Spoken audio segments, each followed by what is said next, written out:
Okey, baik. Bismillahirrahmanirrahim. Assalamualaikum warahmatullahi wabarakatuh. Nama saya Alif Ashraf bin Aini dan saya akan refleksi untuk tugasan 1A yang mana kita belajar tentang falsafah pendidikan kebahasaan dan saya akan kaitkan situasi yang saya hadapi di sekolah. Okey, baik. FPK dia menekankan tentang keseimbangan.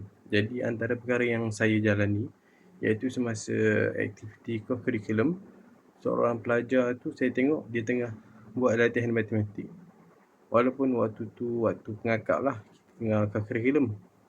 Jadi saya tanya dia, fokus lah kan. Sebab waktu tu saya ingat lagi, cikgu sedang suruh untuk salin lirik.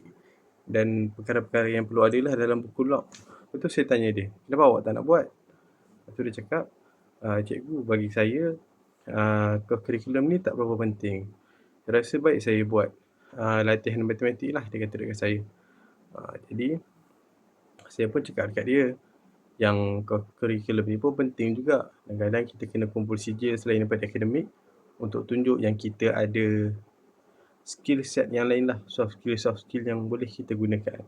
Terutamanya bila kita minta kerja ke kan, bila kita panggil untuk interview, kita boleh cakap yang kita ada leadership skill yang kita dah dapat daripada semua ni. Okay. Walaupun saya rasa macam dia tak berapa nak terima, tapi saya harap saya boleh terangkan benda ni kepada lebih banyak pelajar lah. Saya tengok bukan seorang sahaja yang buat begitu, tapi ramai lagi pelajar yang memilih untuk membuat kerja sekolah ataupun menyiapkan tugasan lain berbanding dengan fokus pada perkara co-curriculum tersebut. Okay, jadi bagi saya untuk atasi perkara ni, kita kena perbanyakkan. Maksud saya, setiap sekolah tu kadang-kadang ada dirinya sendiri. Ada sekolah yang fokus kepada hoki, ada sekolah yang fokus kepada bicara berirama dan sebagainya. Tapi saya rasa setiap sekolah dia perlu tekankan apa yang setiap pelajar boleh dapat sekiranya mereka menyertai aktiviti co-curriculum. Bukan saja mereka perlu cemerlang secara akademik, tapi macam yang ditekankan oleh FPK lah, kita cemerlang secara jari, jasmani, emosi, rohani dan intelek. Jadi saya rasa untuk masa hadapan, semualah, tak kisah KPM, sekolah ataupun daripada kami lah, daripada pihak guru-guru, patutnya boleh tekankan lagi apa yang pelajar-pelajar ni boleh dapat sekiranya mereka sertai aktiviti co-curriculum ni. Dan bukanlah maksudnya tak perlu fokus kepada akademik.